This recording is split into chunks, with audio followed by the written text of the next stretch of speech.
Hello, Salam Alaikum. Welcome to Travel Touch.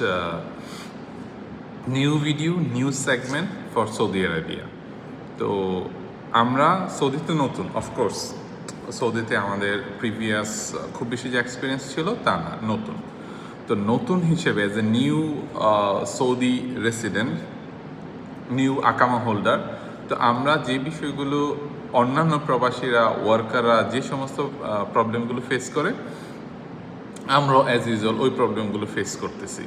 তো আমার কাছে মনে হয়েছে যে পার্সোনালি যে সৌদিতে যেহেতু শত শত হাজার হাজার মানুষ রেগুলারভাবে নিয়মিত আছে, যারা পুরনো আছে তারা তো মোটামুটি সবই জানে, ঠিক আছে, আলহামদুলিল্লাহ অনেক বেশি জানে।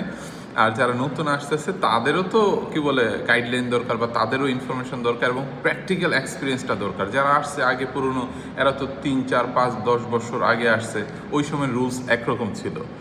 এখন যখন 2026 সালে লেটেস্ট নিউ যারা আসতেছে তাদের কিন্তু তাদের কি বলে রুলস রেগুলেশন সৌদির চেঞ্জ অনেকটাই পরিবর্তিত, ঠিক আছে।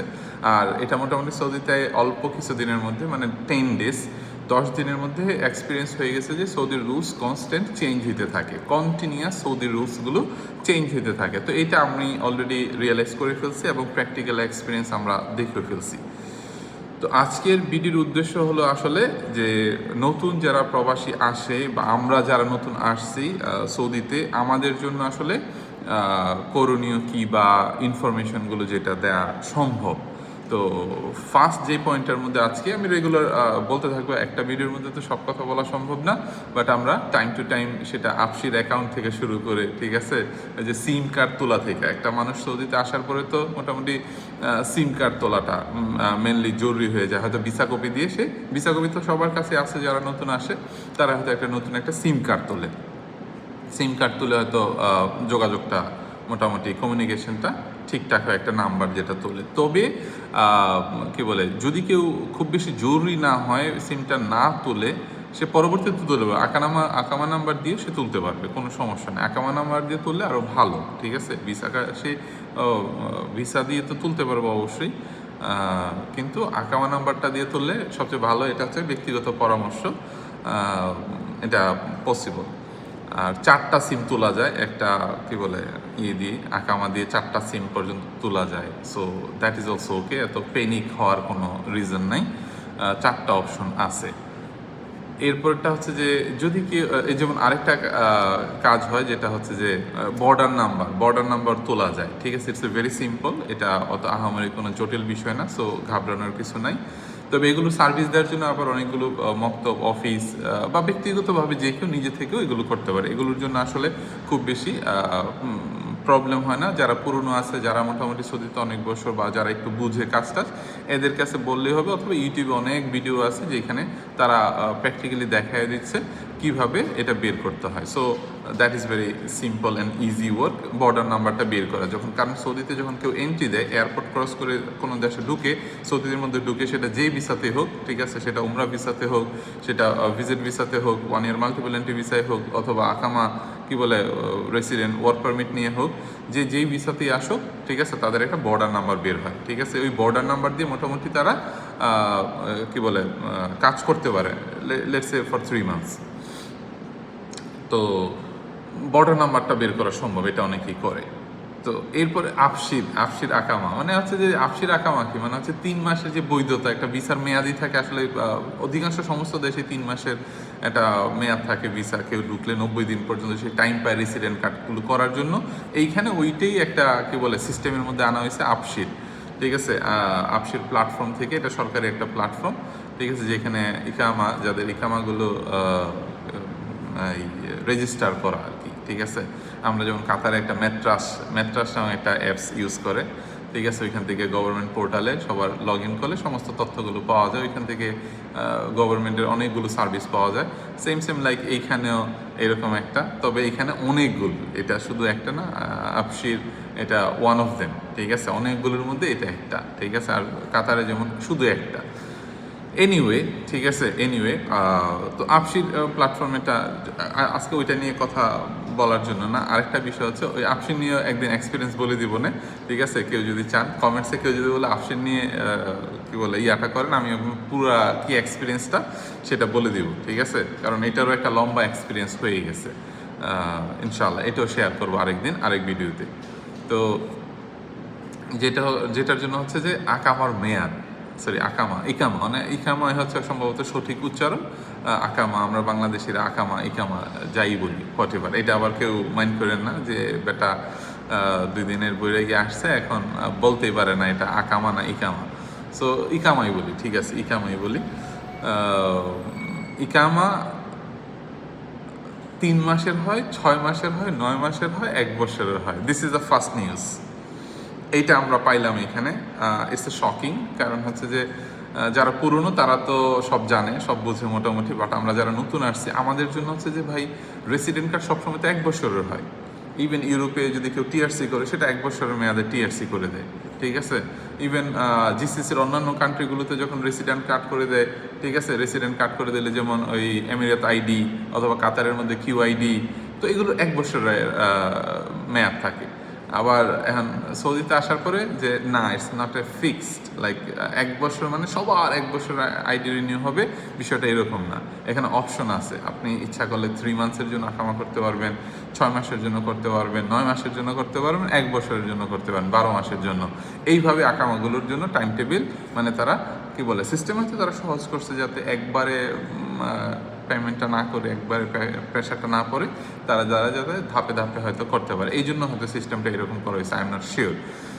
সো এনিওয়ে, যে কারণে এই কি বলে এই উদ্দেশ্য মানে একটা ফ্লেক্সিবিলিটি আছে। তো এই ফ্লেক্সিবিলিটিটা গভর্নমেন্ট দিয়েছে, হয়তো আপনি 3 মাস, 6 মাস, 9 মাস, 1 বছর যেই ওয়েতেই সম্ভব আপনি করতে পারেন, কোনো সমস্যা নাই। হোপফুলি ইনশাল্লাহ আপনি আপনার অপশনটা চুজ করতে পারবেন অ্যাকর্ডিং, মানে কত আপনি অ্যাফোর্ড করতে পারবেন। কারণ 12 মাসের করলে একরকম খরচ হয়, 9 মাসে বা 6 মাসে বা 3 মাসের খরচের বিষয়টা চেঞ্জ হয়ে যায় সাথে সাথেই। স্পেশালি এরপরে শপিং নিউজটা হচ্ছে এখানে বড় যে শরিকা আছে, বড় যেই বিগ বিগ কোম্পানিগুলো আছে, ওগুলোর তো রুলস একরকমভাবে চলে তারা, বাট এখানে আরেকটা অপশন আছে হচ্ছে ছোট কোম্পানি, ছোট শরিকা, স্মল, এগুলোকে তারা বলে মুয়াসাসা, ছোট মুয়াসাসা, ঠিক আছে, স্মলার সগির, ছোট মুয়াসাসা, শরিকায়ে সগির, সগির শরিকা, ওকে। এনিওয়ে, তো এই ছোট মুয়াসাসার মধ্যে তাদের এখানে কিছু অপশন আছে। মক্তবে আমেল ফি মানে হচ্ছে আপনারা যারা আকামা রিনিউ করতে গেলে, আকামা বানাইতে গেলে তাদেরকে একটা গভর্নমেন্টের ফি দিতে হয়, ইকামা ফি। তো মক্তবে আমেল, আপনি যে কর্মী, এই কর্মীর জন্য যে ফিটা দেওয়া হয় এটা অধিকাংশ স্পন্সর বা কোম্পানির মালিক বা ইয়েরই দেওয়ার কথা, ফ্রি ভিসায় হয়তো যে ব্যক্তি সে বহন করে। সো সে যদি ইকামা ফিটা বহন করে, ঠিক আছে, তো এটা কফিল বহন করুক, কোম্পানি বহন করুক, আর ব্যক্তি বহন করুক, যেই বহন করুক, ছোট মুয়াসাসাতে মক্তবে আমেল ফি 100 রিয়াল হওয়ার কথা সাপোজড। আমি যতটুকু ইনফরমেশন আমাদের সৌদি আরবের পুরনো ভাই ব্রাদার যারা আছে, যারা অনেক দিন যাবৎ আছে, তারা আমাকে যে ইনফরমেশনটা দিচ্ছে, ভাই সৌদিতে মক্তবে আমেল ফি 100 টাকা হওয়ার কথা ছোট মুয়াসাসার মধ্যে 100 টাকা, 100 রিয়াল নামে। বাট যেহেতু রুলস কন্টিনিউয়াসলি চেঞ্জ হইতে থাকে, ঠিক আছে, তো এখানে এক একটা সময় এক এক রকম হয়, এটা সত্যি, মাঝে একেবারে যে ফিক্স তা না। আর এখন লেটেস্ট 2026-এ এই যে এখন আসার পরে যে ঘটনাটা ঘটতেছে, ছোট মুয়াসাসাতে 100 রিয়াল মক্তবে আমেল ফি 100 রিয়াল, ইয়েস, এটা এখন নামতেছে। তারা বলতেছে যে আরবি মাস, যেটা আরবি মাসের এই যে শুরু থেকে আরবি মাস 2-3 না 4 দিন আগে আরবি মাস শুরু হয়েছে, এই থেকে মোটামুটি আরবি মাস শুরু হওয়ার পরে মক্তবে আমল 100 রিয়াল আসতেছে। Okay, first of all this is the information.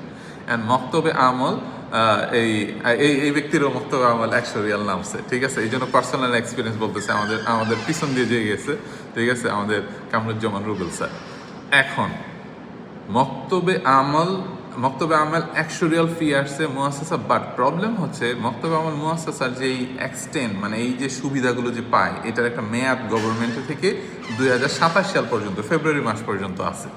তো এখন এই মক্তবে আমেল ফিটা 2027 ফেব্রুয়ারি পর্যন্ত যারা আইডি তাদের রিনিউ করতেছে, ইকামা যারা বানাচ্ছে, তাদের ফিটা 100 রিয়ালে আসতেছে, কোনো প্রবলেম নেই, তাদের ক্ষেত্রে কোনো প্রবলেম নেই।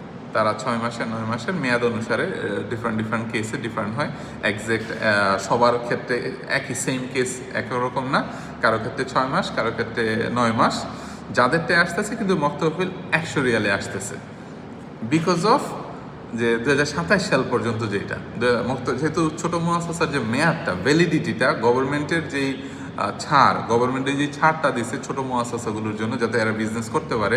আমরা বাংলাদেশে এগুলোকে বলি SME বিজনেস। বাংলাদেশের মধ্যে আমরা যেটাকে ছোট বিজনেস যেটা বলি SME বিজনেস বাংলাদেশে যেটা। সো ওই বিজনেসটাই ছোটো মুআসাসা বলে সৌদি আরবের মধ্যে। তো তারা 100 রিয়াল মক্তবে আমল ফি দিয়েছে 2027 সালের ফেব্রুয়ারি পর্যন্ত। কিন্তু এরপরে কেউ যদি বলে যে না আমি পুরো 1 বছরের পুরো 2027 সালের ফেব্রুয়ারি পরে মার্চ, এপ্রিল, মে, জুন, জুলাই ওগুলো পর্যন্ত যাবেন, তখন আপনার ফিটা বেড়ে যাচ্ছে। তখন আপনার ফি বেড়ে যাবে। যখন লেটসে আমি এখন ইকামা করাবো, আমার ইকামা পার্সোনাল, এখন আমি যদি 6 মাসের মধ্যে করে আমি 100 রিয়ালে আমি আমার বানাইতে পারবো। কিন্তু আমি যদি এখন ফেব্রুয়ারি পর্যন্ত, যেটা মার্চ বা এই পর্যন্ত আসে, ফেব্রুয়ারি পর্যন্ত বাস 100 রিয়ালে আকামা ফিতে কাজ হয়ে যাবে। বাট আমি যদি এখন বাড়াইতে যাই তাহলে আমার আমার টোটাল যেই অ্যামাউন্টটা বেড়ে যাচ্ছে। বিকজ তারা ওই যেই মেয়াদটা যেটা 2027 সাল বা ফেব্রুয়ারির পর থেকে যে মেয়াদটা, ওইটার জন্য তারা ডে ওয়াইজ আমাকে তারা ফুল চার্জ করতেছে, বড় মুআসাসার মতো, বড় কোম্পানির যেরকম চার্জ করে ওই রকমই চার্জ করতেছে সেম। তখন অ্যামাউন্টটা বেড়ে যায়। দৈনিক সম্ভবত 26 রিয়াল, যেটা আমাদের সৌদি ভাই ব্রাদার পরামর্শ কথাবার্তা ডিসকাশন প্রতিদিনই করি আমি, তো দাম্মাম সিকোতে। তো 26 রিয়াল সামথিং, এইটা ডে ওয়াইজ তারা ক্যালকুলেট করে। যতদিন ফেব্রুয়ারি 2027 পরে ডে ওয়াইজ যতদিন আপনি বাড়াবেন, ঠিক আছে, ততদিনের হিসাবে তারা এই অ্যামাউন্টটা যুক্ত হয়ে যায়। তো তখন অ্যামাউন্টটা বেড়ে যাচ্ছে। কিন্তু কেউ যদি বলে যে না আমি ওই অ্যামাউন্ট আমি বাড়াবো না, আমি 2027 বা ফেব্রুয়ারি পর্যন্তই করবো, তখন তাদের ক্ষেত্রে 100 রিয়ালই নামতেছে, কোনো প্রবলেম নাই। তো এই ইনফরমেশন অলরেডি পেলাম, এবং ব্যক্তিগতভাবে আমিও যখন ইকামা আমার করতে গেলাম তখন দেখলাম ইয়েস ট্রু এই স্টেটমেন্ট ট্রু।